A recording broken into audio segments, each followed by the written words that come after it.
first and foremost, I consider myself a rock drummer, but I love all different kinds of music. And I found that by studying these other styles and incorporating certain characteristics from them into my playing, I've been able to put together this sort of melting pot approach to playing the drums.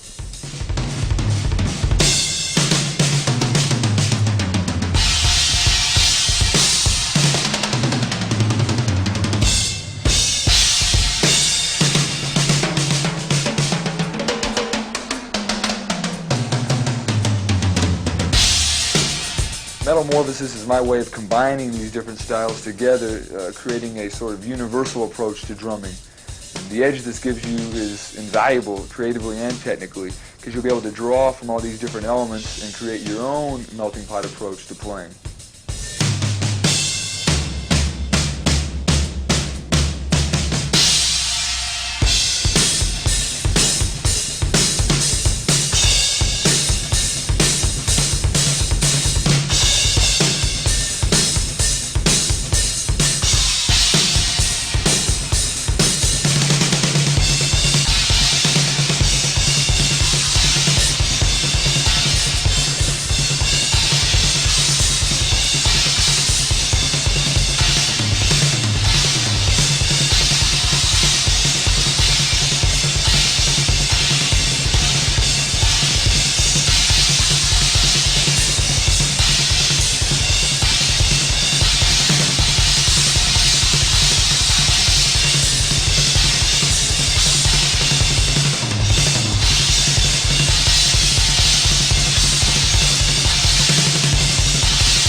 The common denominator between all great drummers, I think, is the fact that they can all groove and they can all function well within their group settings. You know, obviously a lot of guys are noted for, you know, certain soloing things or whatever that they may be capable of doing, but, you know, their primary function within a band is to be able to keep good solid time. And I think this is most prevalent in rock music, you know, because the most important thing about rock drumming is it's not what you play, but it's how you play it. It's the attitude and the energy and the conviction that you convey while you're playing it. And that brings to mind another important factor with rock drumming, and that is the subject of dynamics. Okay, so let me demonstrate something for you very quickly here. This is a basic quarter note oriented groove that I'm sure we've all heard 1,000 times before. And I'll just play it the regular, like, lame way for you so you can hear how it goes. It goes like this.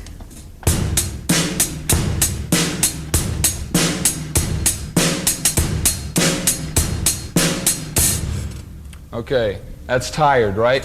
So what can we do to really make this happen, to make this groove come along? Now, here's where dynamics really play an important role, okay? To start with, you know, I guess the first thing I should mention is the importance of the proper range of motion when playing rock music, okay? You got to pick up the sticks. You got to dig in a little bit, you know? It's like, because this is what's appropriate for the music.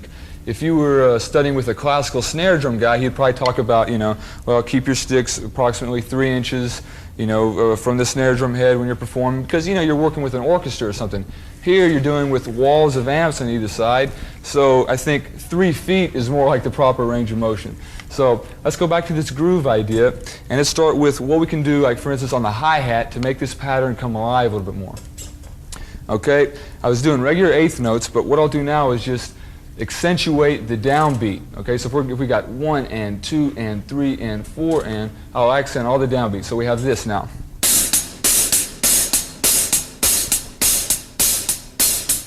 Okay, now with the snare drum, let me show you what we call a rim shot. Here's where you have half of the stick on the rim, the other half on the head. Okay, and then you just lay into it. Okay, so from back here, you should get this like concussive effect, all right? Because again, this is what's appropriate for the music. For the bass drum, you just got to rear back and fire. I mean, sometimes I find myself putting my entire body weight into it, you know. Oftentimes at my drum clinics, guys will say, well, hey Bobby, you know, what, do you use the heel down or the heel up technique, you know? I say I use the leg up and the body forward technique. Really make the drum sing. Okay, so now let me go back to this pattern, and incidentally I call this the power groove. See if you can hear the difference.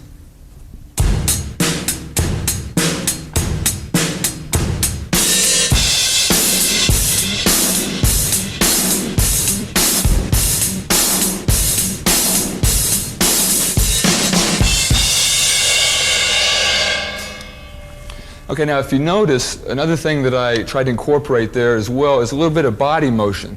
Okay, because I found that by just getting your body involved a little bit, it kind of helps to reinforce the consistency of the pocket. So this is something else to keep in mind. Okay, now I'd like to introduce the element of syncopation. Now, syncopation is what you'll probably be most familiar with in a lot of the funk music situations. Basically, what we're going to do is take like some basic kick and snare patterns, rock-oriented patterns, and just by shifting the notes around a little bit within the measure, you create this syncopated feel. Okay, let me explain. Typically, you'd count like a 4/4 measure of rock with 16th notes like this: 1 E and a 2 E and a 3 E and a 4 E and a. Okay, those E and does represent the other parts of the beat. So with syncopation, you just simply accentuate those other parts of the beat rather than always just the downbeat. Okay, so let me play for you just a basic, simple rock pattern first.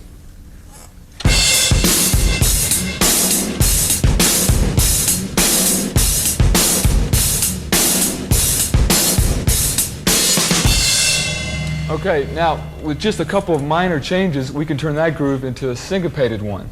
All right? So to break it down very slow, what I just did was this.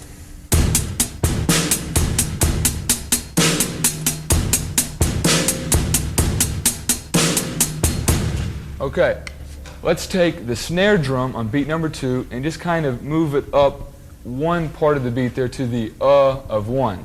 So now we'll have this. So now I'll notice that there's nothing on beat number 2. So by accentuating one of the offbeats and taking the natural strong beat out of there from the snare drum, it creates the syncopated element. Okay, now on beat number 3, let's move the bass drum off of beat number 3 to the E of 3. So we're moving it off the beat and we're accentuating one of the off notes there. So we'll have this.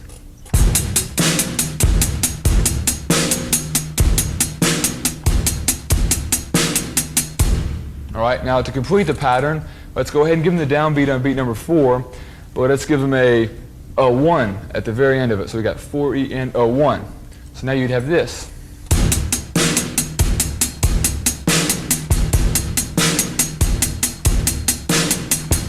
All right, now I'll go back to the original pattern. I'll play that, the slamming way with the 8th notes, and then I'll throw in the new syncopated rhythm and see if you can feel the difference.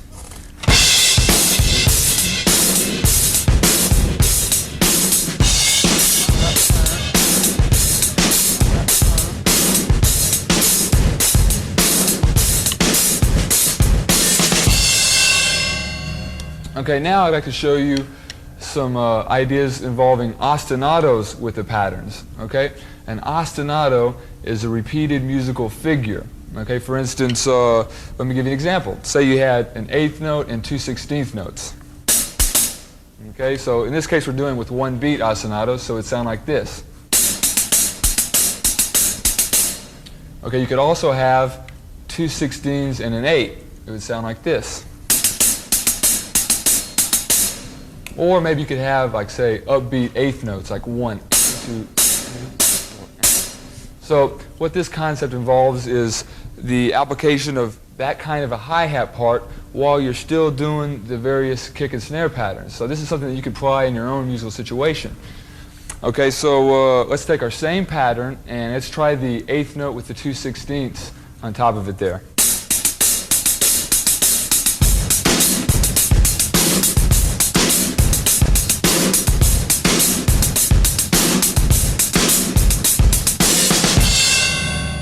Okay?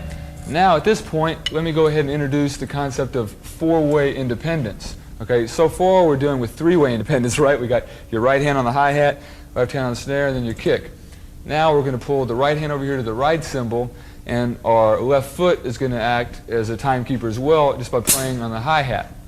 So let's change it up a bit. I'll play the 2/16 and 1/8 note pattern over here.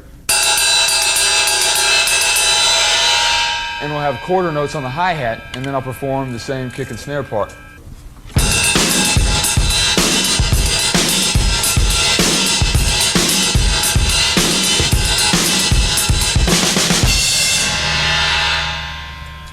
Okay, now I'd like to talk a little bit about linear ideas. Part of the whole, metamorphosis concept has to do with like building that arsenal of drum techniques, that old bag of tricks. So when you find yourself in a musical situation where you're asked to create something maybe unique sounding, you'll have that bag of tricks to draw from. And this is one of my favorite things about linear ideas. They're very unique sounding. Probably the singularly most unique aspect of the linear patterns is the fact that nothing will hit together at the same time. Okay, like you won't have a hi-hat and snare together.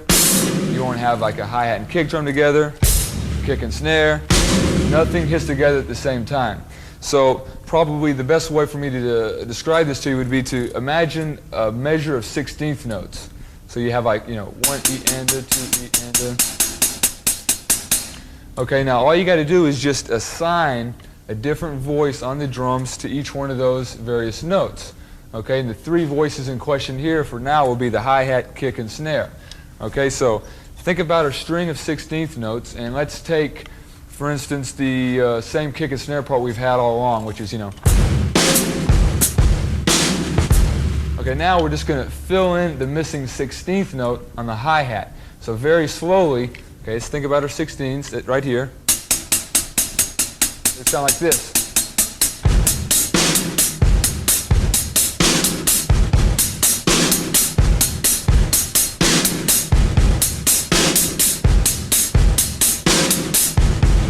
Okay, so then up to tempo you'd have this.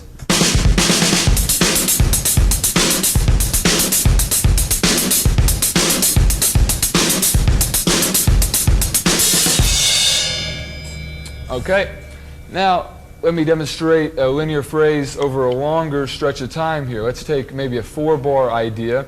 I'll play it for you very slowly, and just think about the 16th notes and how each note gets its own separate voice on the kit. Let's have something like this.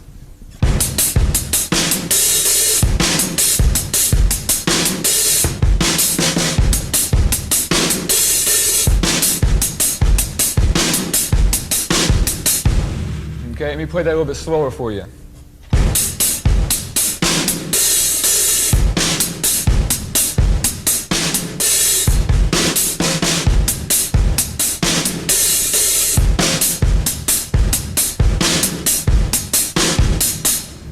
Okay, now up to tempo it would sound like this.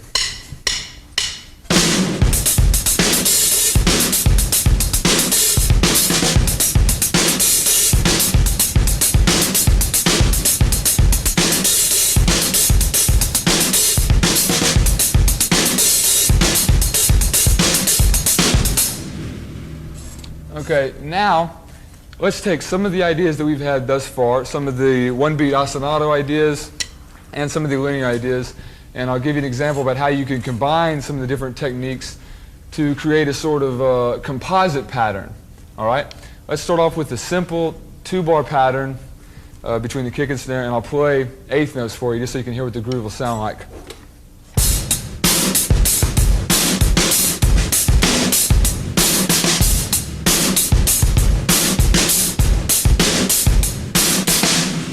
Okay, let's take the first measure of that pattern and incorporate some different one-beat ostinatos per every beat.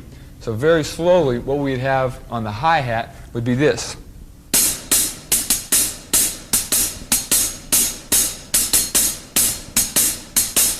Okay, now with the kick and snare part, you'd sound like this.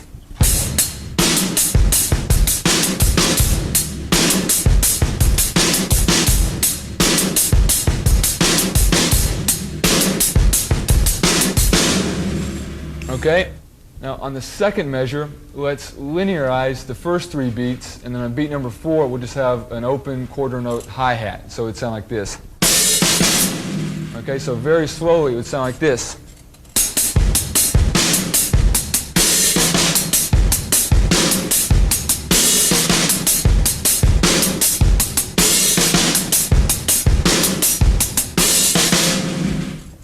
Now, one final thing we can do to the pattern is incorporate some various hi-hat embellishments. So what I'll do is I'll play the pattern once again for you, both bars, very slowly, and demonstrate where we can open and close the hi-hat at specific areas, just to give it a different kind of flavor. Okay? 3, 4.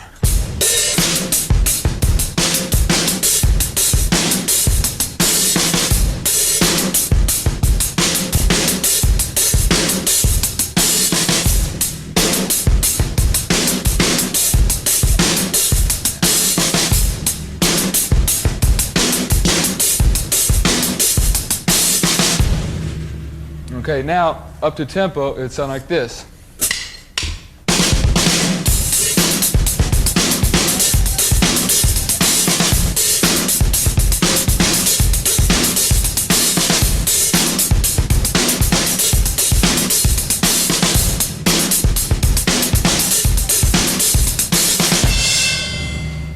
I first got into Latin drumming when I was studying at the Berklee School of Music in Boston, and my teacher there, Ed Kaspick, took me through a lot of the traditional as well as the contemporary Latin concepts, and I found that this benefited me in 2 ways.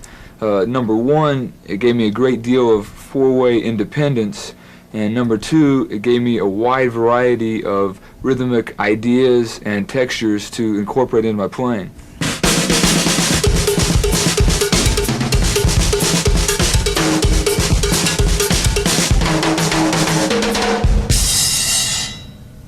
The biggest challenge in Latin drumming is the fact that you have to pretty much emulate an entire percussion section.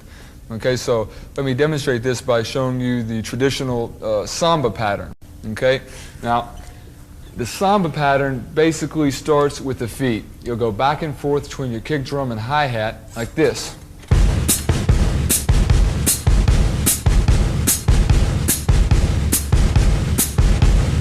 Okay.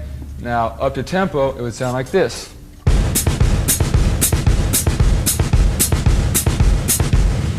All right. Now, with the right hand, let's come over here to the bell of the right cymbal and play a pattern like this.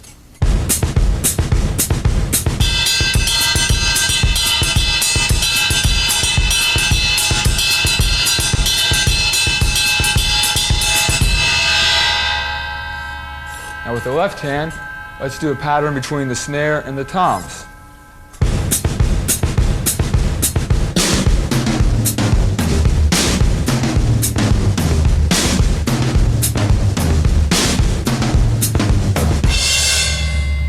Now, when putting all those elements together, you have a samba pattern.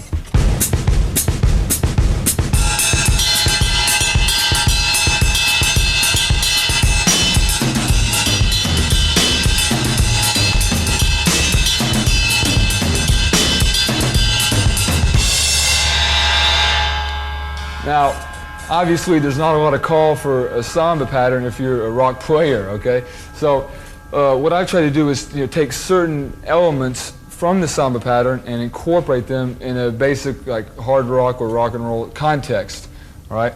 Here's an example. Let's say we have a regular hard slamming groove like this.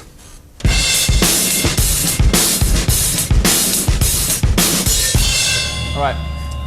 Now, instead of just doing like the 8th notes on the hi-hat, let's come over here to the right cymbal and play like a Latin sounding part. Okay, so starting with the hi-hat, I'll demonstrate a couple bars and then we'll go over there, and you can notice that the snare drum is still slamming, but now we got the right hand over on the right cymbal to give it kind of a Latin flavor. Check it out.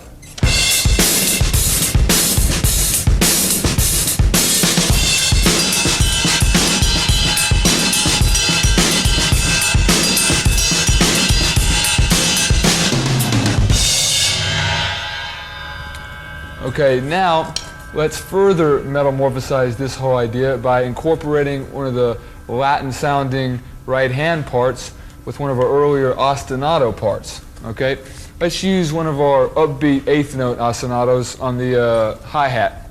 So let's have a groove like this.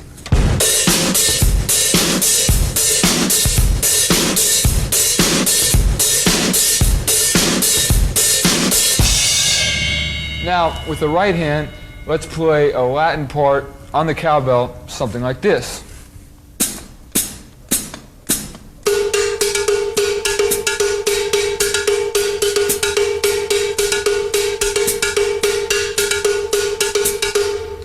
Now, obviously, in order to play all those parts simultaneously, you have to play your ostinato hi-hat part with your left hand. So you'll just simply travel back and forth between your hi-hat and your snare, and that will leave your right hand open to play the cowbell. Okay, and it would sound like this.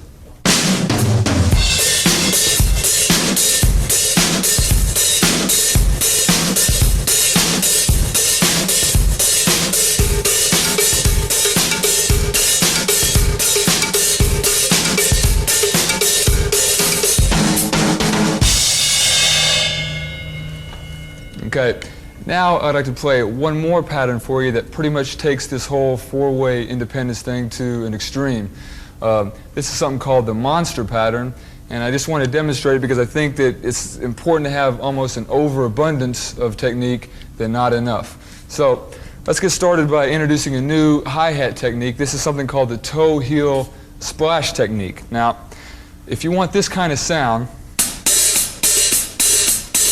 but your hands are tied up doing something else, you can achieve the same basic effect by having your heel literally splash the cymbals together and then have your toe close them. So it sounds like this. So that kind of frees things up. So the way we'll start this pattern is we'll have that cooking on the downbeat, like 3, 4. And on the cowbell, we'll have an upbeat rhythm. So it'll be like 1 and 2 and 3 and 4 and back and forth. So it'll sound like this.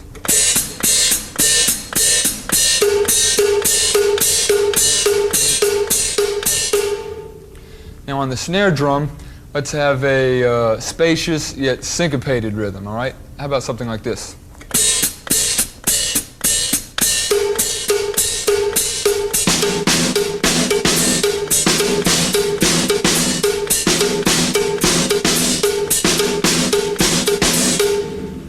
All right, now on the kick drum, let's have a bit more of a busy pattern.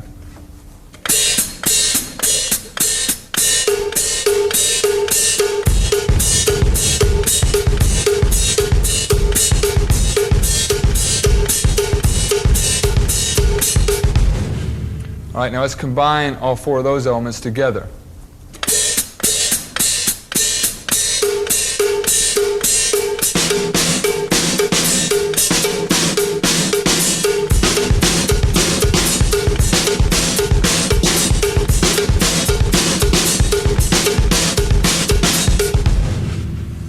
All right, now let's incorporate a Latin timbale part over here, something with the left hand that would sound like this.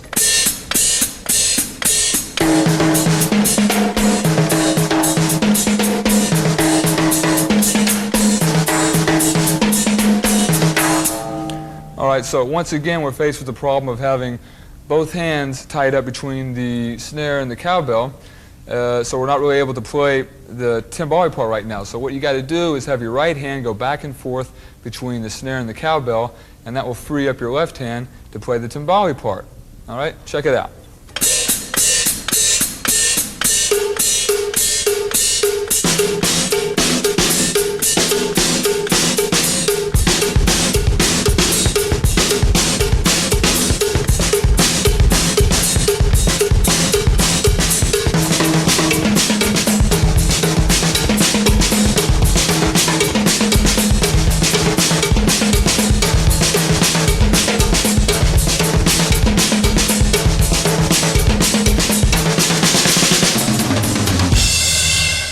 Now, in addition to using this four-way independence concept for like timekeeping applications, there's some pretty cool solo ideas you can get together using it as well. For example, let's say you had your left foot doing a toe-heel splash technique on the hi-hat, You could have your right hand on the right cymbal doing like a 1-beat ostinato.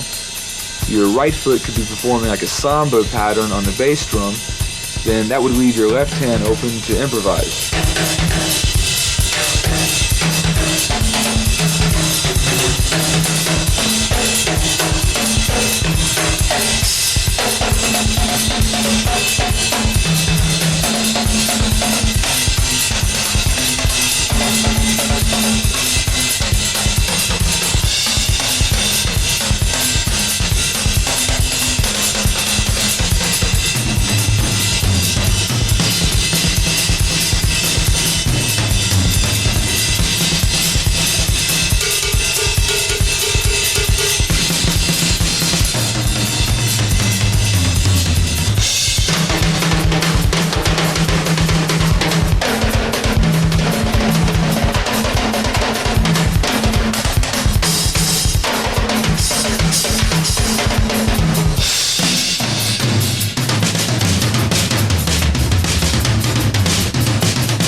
Okay, now, I don't want to bore you to tears with a lot of talk and demonstration about the rudiments, because I know that we've all been spoon-fed, or maybe I should say force-fed, the rudiments since we started playing, right?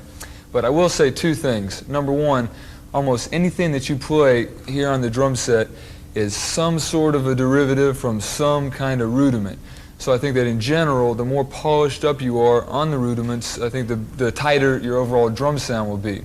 And the second point I'd like to make is that there's a lot of pretty cool ways to incorporate some of the different rudiments into like a timekeeping groove situation. Let me give you an example. Let's start with the old single stroke roll, which in our case here will just be 16th notes with the right, left, right, left, right, left sticking. Okay, now by placing both the hands on the hi-hat and doing the single stroke, and then on beats 2 and 4, traveling across to the snare, we have a nice little foundation for a different kind of a pattern. Let's add the kick drum on beats 1 and 3, and we'll have this.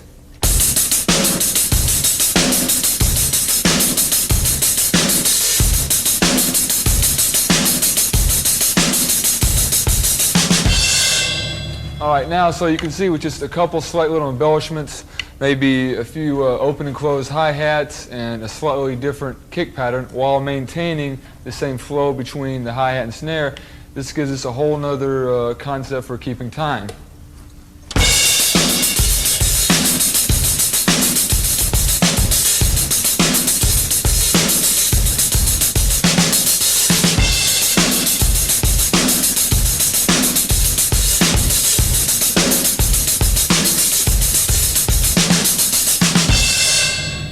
Okay, let's talk about paradiddles now. All right, now paradiddles are still the same 16th notes, but it's a slightly different sticking. Here we'll have right, left, right, right, left, right, left, left.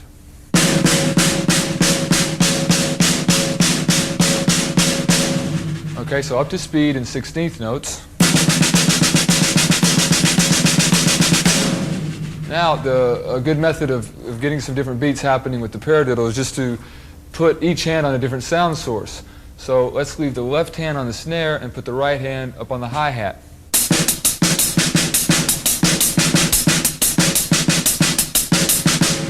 Okay, let's involve an accent on beat number 2 since we want to emphasize that strong beat there.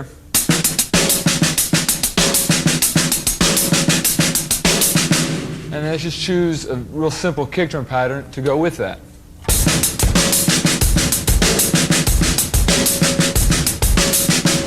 So up to tempo, that would be.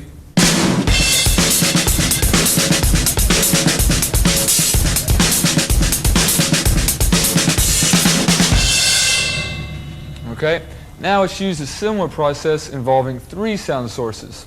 This time, our sticking will involve a combination of the double stroke and the paradiddle. So, once again, picture a bar of 16th notes. You're going to have right, right, left, left, right, left, right, right, and then the same thing on the other hand. Left, left, right, right, left, right, left, left. So you'd have this slowly.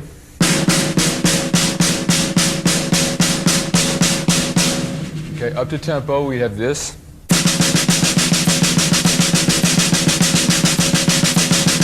Now let's involve our other sound sources. Let's put the right hand on the cowbell and the left hand on the hi-hat.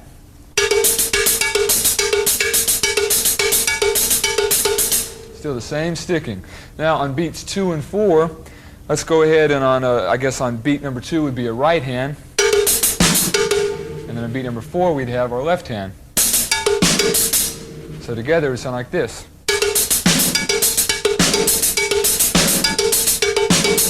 All right. Again, it's just add a simple kick drum pattern of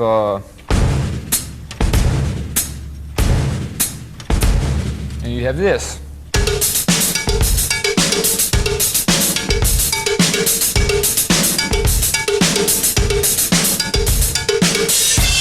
So slightly faster, that would sound like this.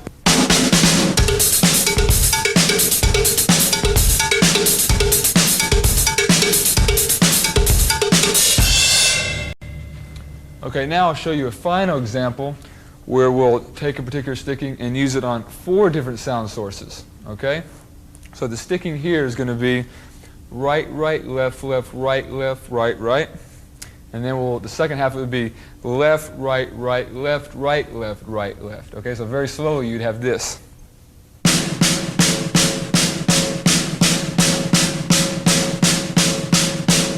Okay, a little faster.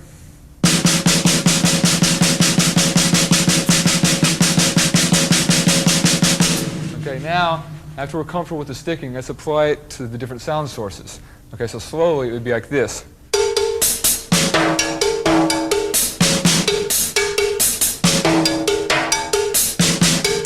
Okay, a little faster.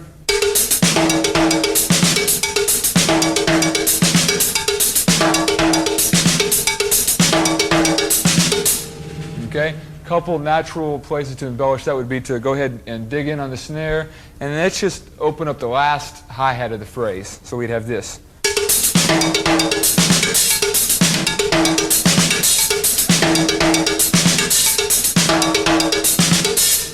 Okay, now there's a lot of different bass drum combinations you can use there, but let's just use something like this here. 3, 4.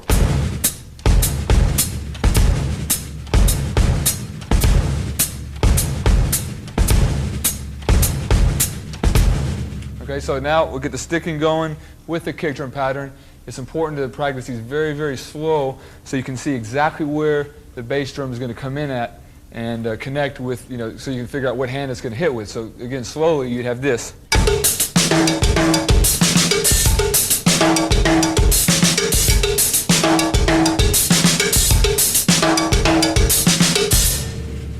Okay, now let's hear that up to tempo.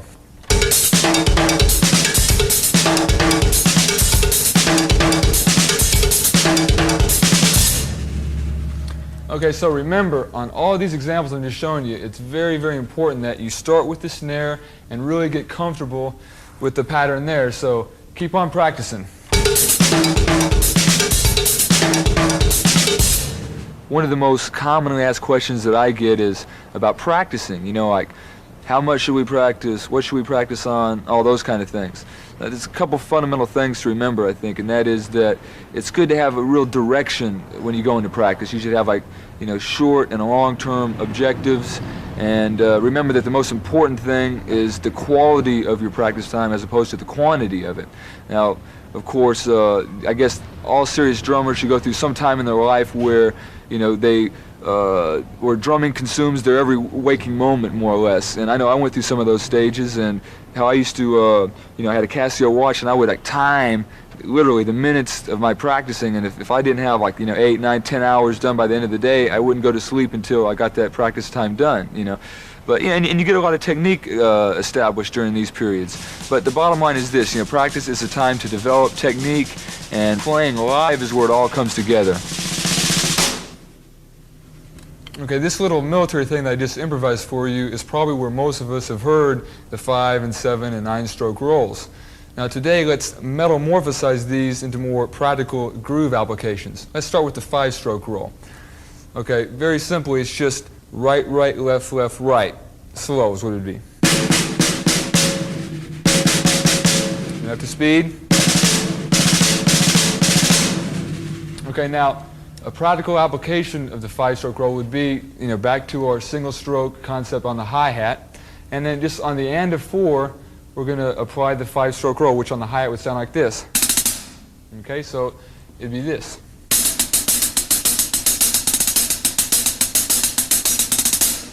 All right, so in a groove situation, it would sound like this.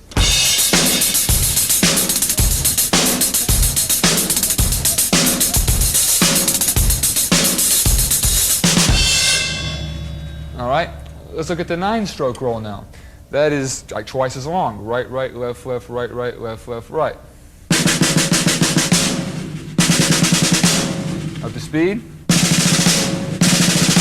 And on the hi-hat. Okay, so in a string of 16th notes, it might sound like this.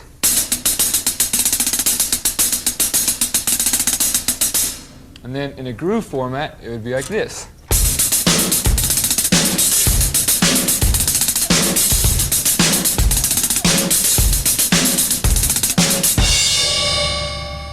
Okay, so you can see that by just, you know, mixing up some of the 5s and some of the 7s, it's a good way to embellish some of our 16th note patterns, or for that matter, any other places that you can think of to throw a 5 or a 9 stroke roll in.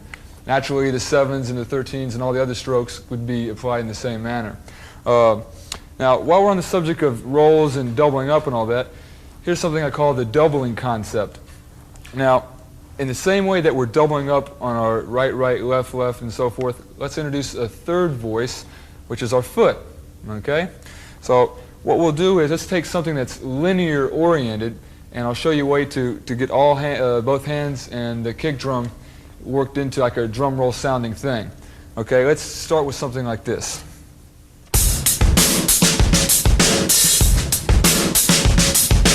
Let's take that little bit right there. A little slower.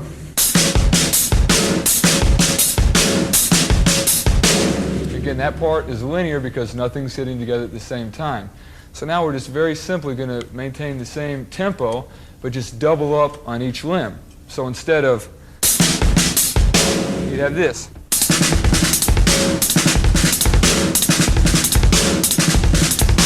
Okay, a little slower, you'll see it's just the same, just doubled up on each limb. So now in the context of the groove with which I first showed it to you, it'd be like this.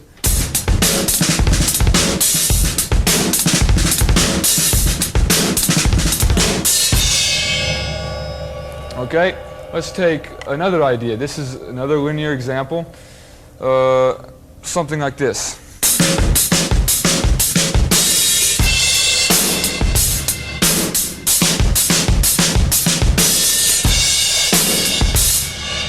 Okay, so all we're going to do, we're going to take that first part there and just double up on everything. All right, a little faster. And now in tempo.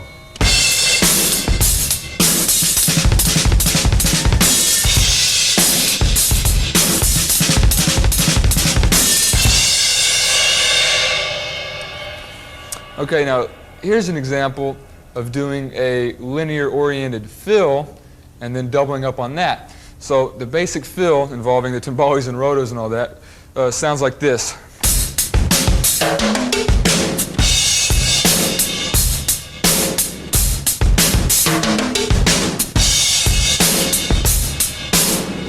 So now we're going to just groove through that first part, and when we get to this action over here, we'll double up on it. So real slow, it would be like this.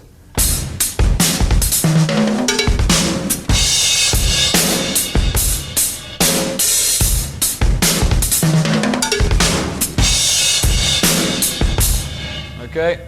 Sounds pretty wild when you speed it up. Check this out.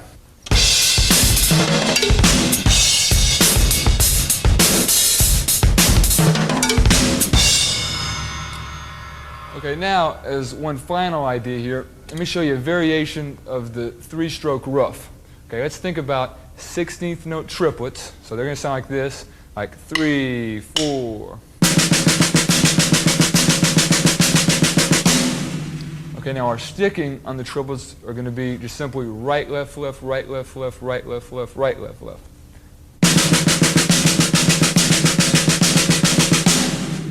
Okay? Now, let me turn you on to a pretty cool like groove filler idea just based off that right, left, left, right, left, left pattern. All right, let's start by accenting 2 and 4.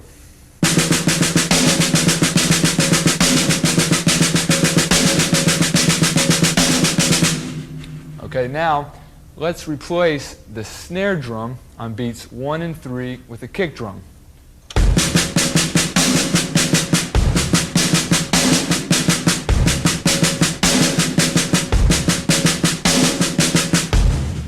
So obviously you still have the two lefts happening, you know, each time they're on the triplet.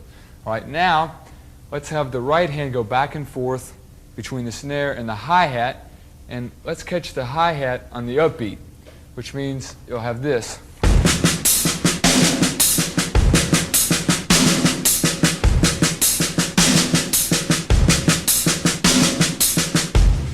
Okay, a little faster.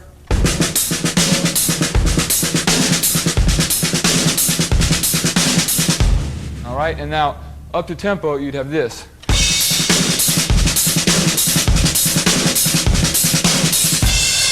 So, like in a heavy rock type of a situation, it's kind of a cool thing to throw in. Dig it.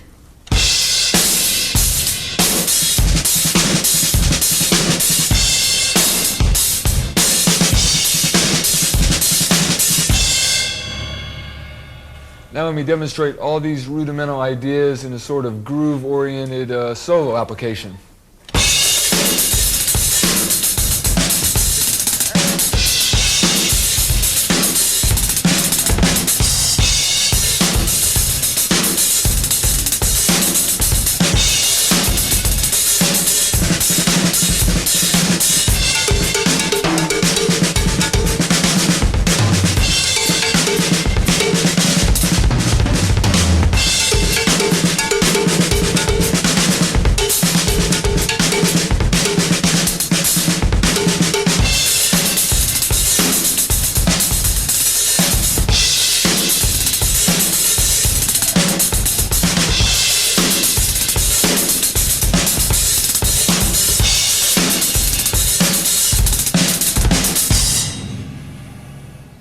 Playing live, I think, is one of the most overlooked aspects of drumming, especially to the younger guys, you know, because it's easy to have this theory about, you know, stay in a room and practice to wear the baddest around and then go out and blow the world away, right? But it doesn't always work that way, because when you go out and perform live, it's a whole other ball game. You know, there's a lot of other variables that come into play. And, you know, I'll tell you, it's no cakewalk out there. You know, it's all part of paying your dues. I mean, I spent a lot of years touring in metal bands all around the country, and I spent many a night in cheap motel rooms living off chicken soup.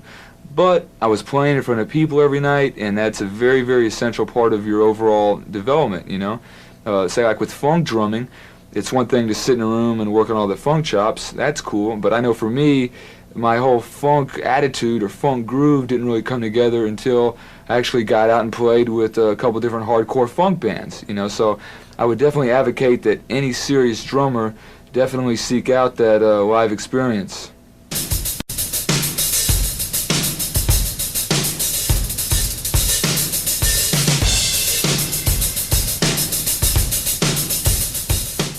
Double bass drumming is a gigantic topic all its own, but I wanted to show you guys at least a couple different basic double bass principles. So let's start with perhaps the most basic of all, which is the 16th notes on the bass drums.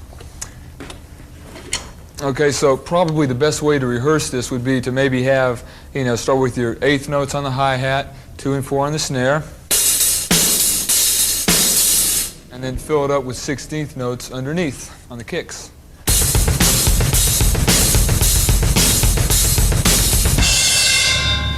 Now, the important thing to remember about this kind of double bass technique is that, as simple as it may sound, it's very important to do a lot of monotonous exercises to work on your endurance as well as your accuracy. So, one suggestion might be to take one of your favorite records, put on the headphones, and just groove along double bass style all the way through it, as a way of kind of like a Jane Fonda aerobic workout principle there, all right? So you might have this.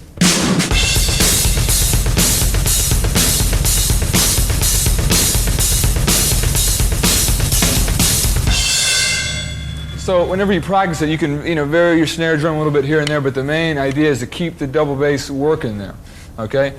So once you feel comfortable with your feet grooving along with the 16th notes, just by changing a couple things on your hands, you can create a whole different feel.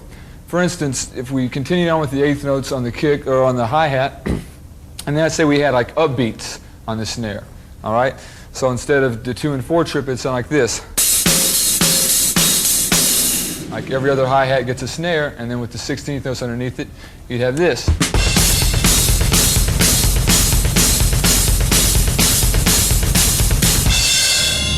Again, to really make that pattern happen, you always got to start it slow and work up to speed and really pay attention to the accuracy at a lower tempo before attempting it faster. Okay, now real quick, let's incorporate maybe a rudimental idea on top of the 16th notes to give you yet a more diverse sounding pattern.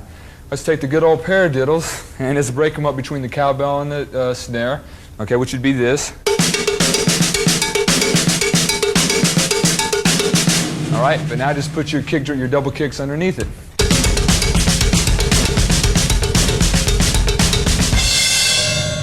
All right, or one more kind of off-the-wall idea would be to maybe go back to our samba pattern with the hands, which was this.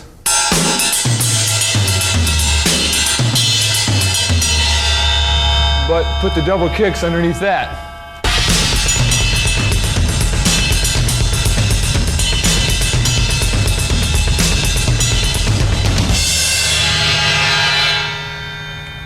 Okay, now let's talk about snare and bass drum combinations.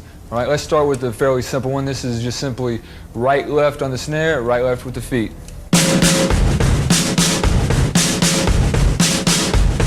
So a little faster, you'd have. All right, another idea would be 4 with the hands, 2 with the feet. Right, left, then right, left with the feet.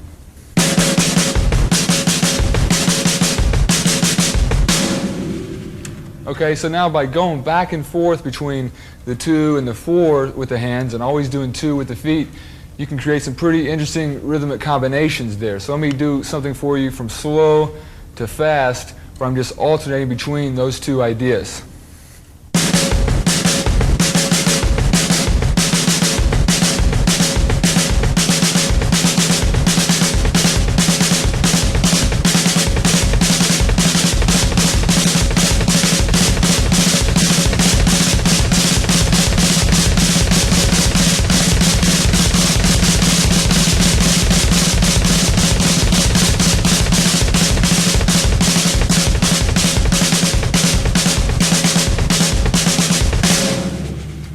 Okay, now all I did that entire time was just either 2s or 4s on the hands and then 2s on the feet. So again, it's very important to start right here. It all happens right here between your kick and snare. When you get comfortable there, then you can begin to explore some other possibilities around the rest of the kit.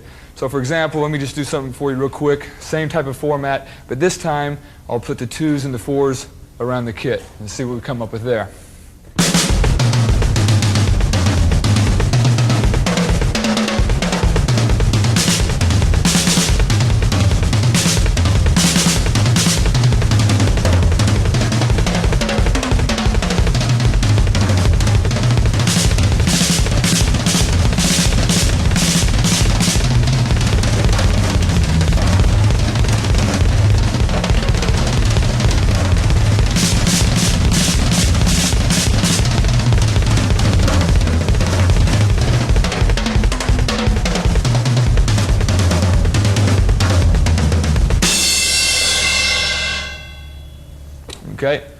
Now, let's get into some triplet applications of the double bass technique. Okay, now we've all heard the old standby here of right, left, kick, right, left, kick.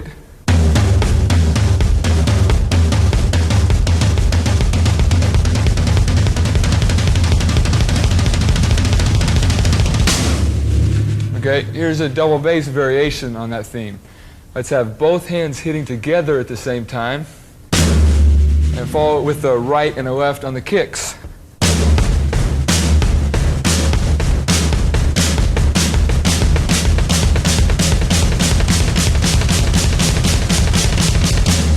So rhythmically, obviously, it's the same thing, but we have a different kind of a sound to it. Now, to further vary the different kind of sounds, you can have your left hand, it's an idea. Maybe have your right hand stationary, have your left hand wander around to some of the other sound sources. And you get some interesting sounds happening.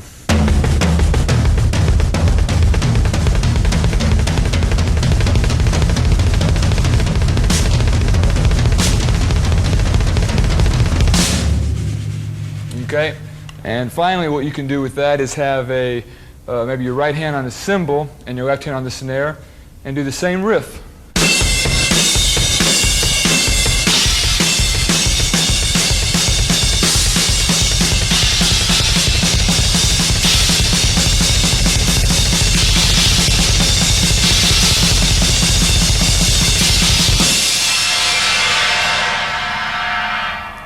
So now let's look at a final triplet application where the bass drums are actually playing the entire triplet.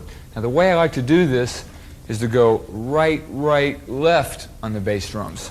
So then when you add the snare at the end,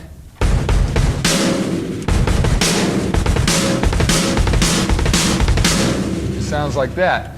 Now like an idea of utilizing that lick in a fill, an easy one would be like, say, right, left, right with your hands and then the 3 feet to follow.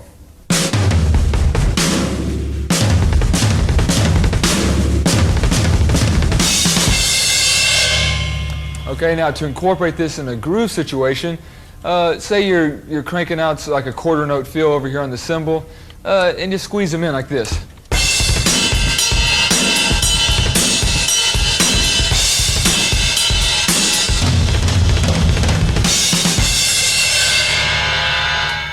So obviously any of these things I showed you can be used in either a groove, fill, or solo situation.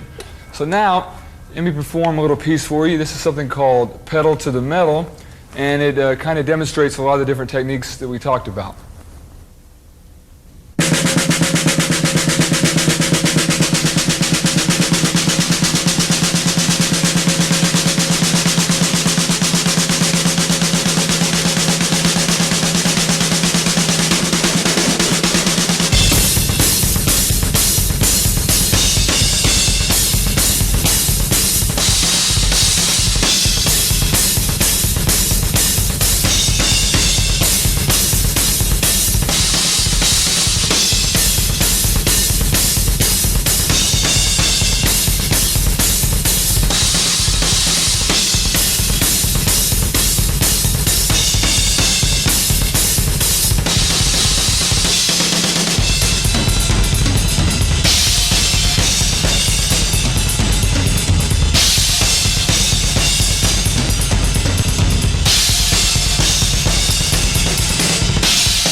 I think the most interesting thing about the solo you just heard was the fact that there was a definite form happening.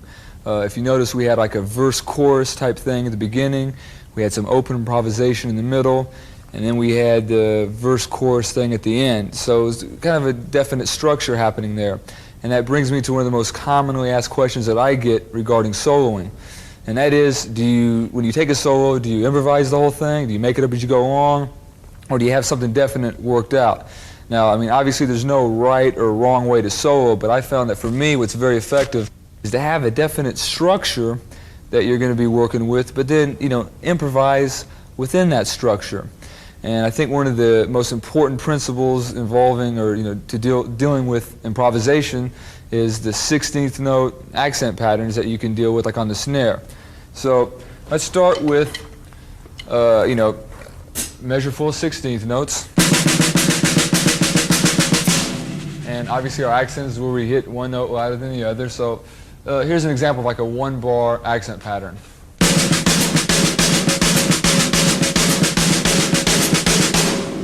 So I think the important thing is that you just take it one bar at a time and be able to execute any kind of accent pattern that you hear in your head. All right. That way you can get together in an improvisational situation, just multiple accents, and you can kind of create the whole rhythmic flow that you want as you go along. Here's an example of a few bars where I'm just improvising the accents on the snare drum.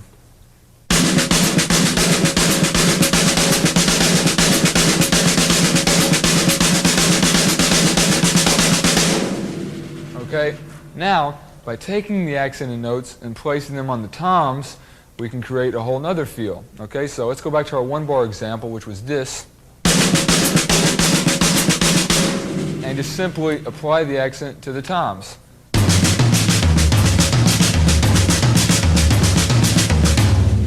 Okay, so to slow that down for you, we had the accents on the snare.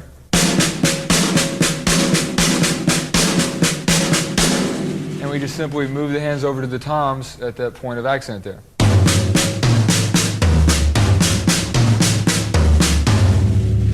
Okay, so now using the improvisational principle that we used a second ago on just the snare drum, let's just take the accents and place them around the toms to create other rhythms. Okay, it may sound like this.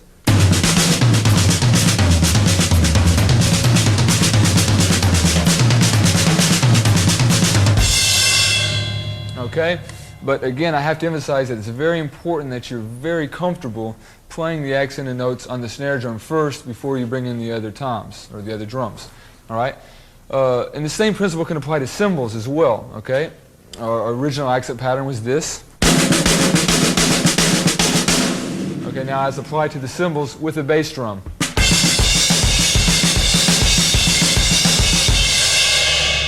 Okay, so now here's a little improvisation using the accented notes all around the cymbals.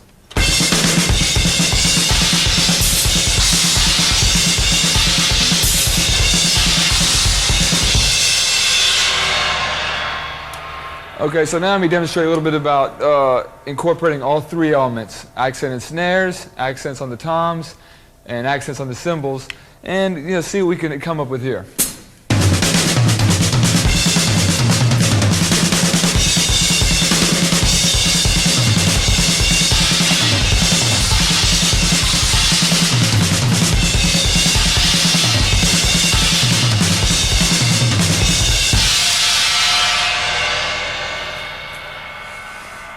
Okay, now that we got our hands happening on all the different instruments, let's bring in the bass drum. Now, basically what I like to use the bass drum for a lot of times is to kind of set the underlying pulse while all this other activity is going on, particularly when you're working with the snare and the toms. Okay? Just a couple minor changes that can change the whole feel of what you're trying to do during the solo. I guess take quarter notes on the kick drum, for example, and I'll do some improvisation on the snare and toms.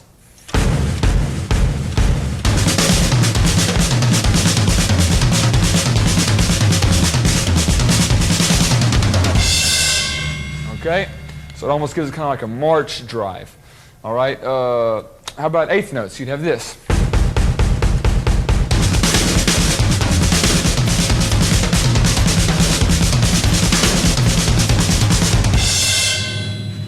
Okay, of course we've got the good old 16th notes.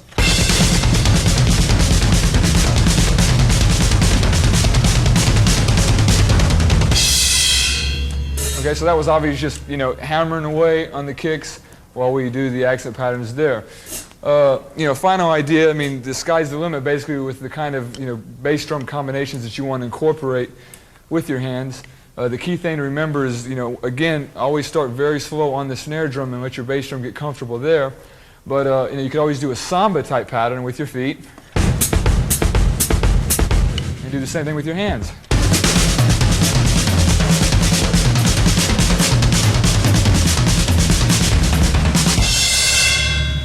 Okay, a final thing I'd like to mention to you is the importance of thinking melodically while you're playing this. You're trying to set the thing up with some different melodic fragments and think along those lines as well. And I'll show you one other thing that might help you do so. This is something called crossover patterns, and they enable you to get to certain melodic combinations on the drum set that you might not otherwise be able to get to. All right, crossovers, as the name implies here, are literally when one hand crosses over another hand. So very slowly you may have something like this. You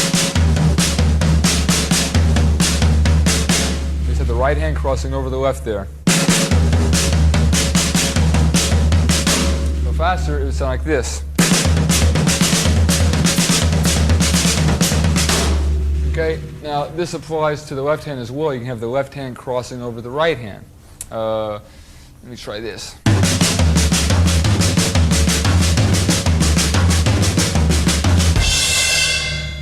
Okay, now these crossover patterns are particularly effective in a 16th note triplet format. Okay, like for instance, if we had 6 notes per beat. Okay, here's a couple examples of the triplet crossovers.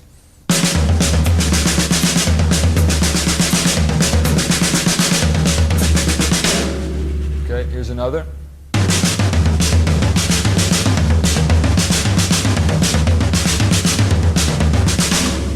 And here's one known as the awkward cross. This is the left hand crossing over the right on, like, say, the floor tom or something. It would sound like this.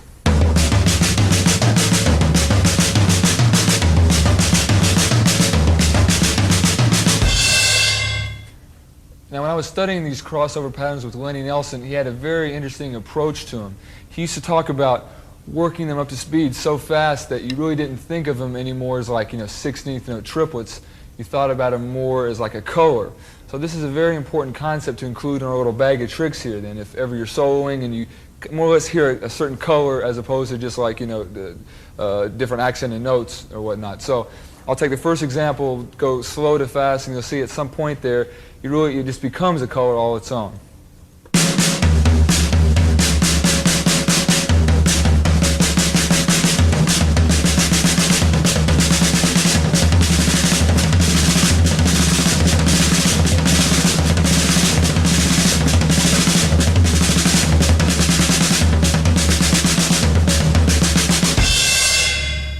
Okay, I'd like to demonstrate the other two examples back to back to make a slightly longer phrase. And I'll do the same, slow to fast concept there as well.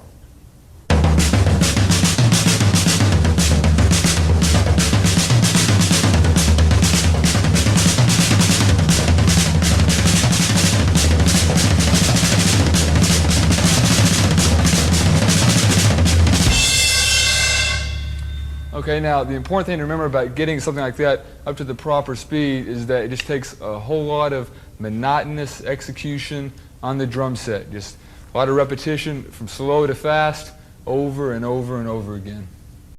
Another thing that I found to be very helpful to me, especially where speed and stamina is concerned, is weightlifting. I got into lifting a few years back because in the same way that I talk about having like an overabundance of technique, I think it's important to have an overabundance of power and endurance, especially in soloing situations. Because like imagine this, all right? You're soloing for like a crowd of screaming rivet heads, and then they're responding, and then so you want to give them more, so you raise your intensity level, and then they respond more, and then all of a sudden you get tired. This should never happen. So weightlifting can help. My training program consists of working the entire body. I know a lot of people think that drummers only use their arms when they play, but especially in a high-intensity situation, you're really using everything. Even your abdominals, because the abdominals help you balance, on the throne. So the important thing to remember while you're training, though, is to always try to keep the intensity level up. Intensity really is the name of the game in here, because the idea is that you want to subject your muscles to more stress than what they would normally be subjected to at the gig. Now, a big misconception about bodybuilding is that it, tightens you up, slows you down, and all that kind of jive. But what I found is that certain movements here, while training, take you through such a wide range of motion that it can actually increase your flexibility. Now, one thing that I don't do is any exercise that directly works my forearms, like wrist curls or something, because, I found that can actually inhibit your hand speed in certain situations. But other than that, weight training has given me the ability to perform tirelessly, whether it be hours and hours in the studio or night after night on the road, with virtually no limitation. A final thing I'd like to say while on the subject of all this health business is the fact that I don't smoke, I don't drink, and I don't do drugs.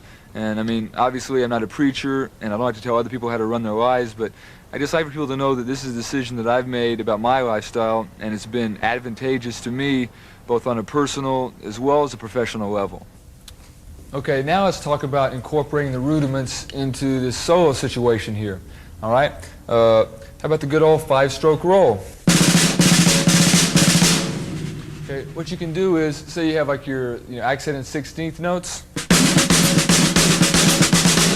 Okay, just experiment with some different combinations while you're improvising on, interjecting the 5-stroke roll. And you'd have this.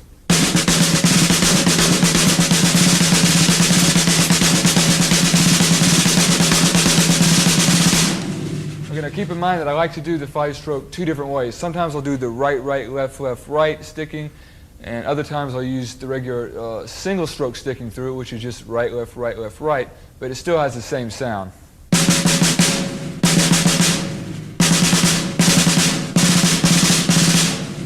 Okay, now how about 9-stroke rolls?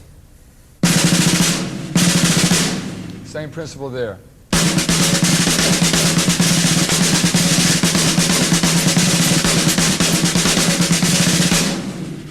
Okay.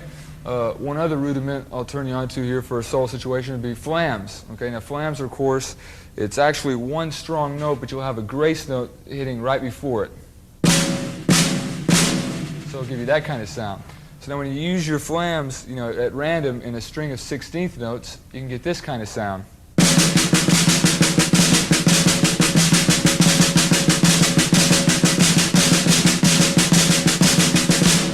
These kind of things. So once you get comfortable with utilizing the flams in the 16th note flow on the snare, then you can begin to incorporate some different combinations with using the flam with the toms. So for instance, if you had something like this, okay, you just let your hand travel up to one of the toms, and it'll sound like that.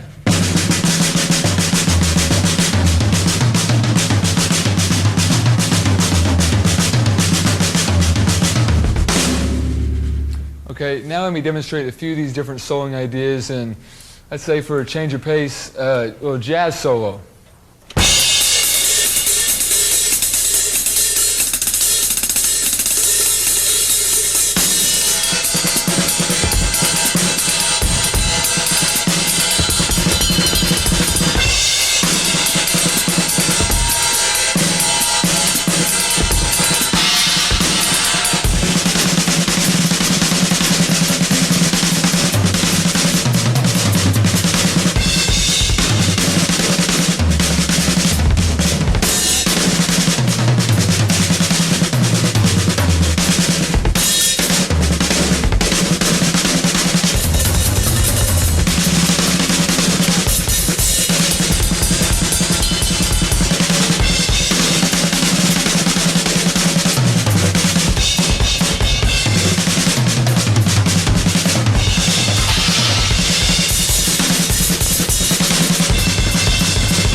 Okay, so now we have a lot of different soloing component ideas happening. So our next step would be to organize all these musical ideas so they make some sort of sense. Okay, your solo should have some kind of form. There should be a structure. There should be like a beginning, a middle, and an end. And you may want to incorporate the elements of, contour, contrast, and then have some kind of climax happening there. Because this way, it's just a bunch of riffs then if you don't organize it in some kind of way like that. So let's start with some solo opening ideas.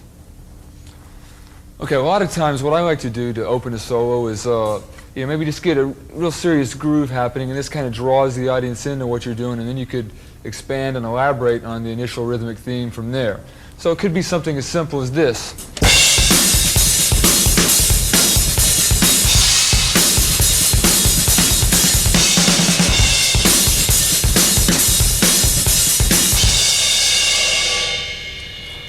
So in that example, we had the slamming 2 and 4 going on for most of it, and we began to hint at like a rhythmic theme there. Okay? If you want something a little bit busier, something that grabs them a little bit more, maybe try a double bass oriented thing like this.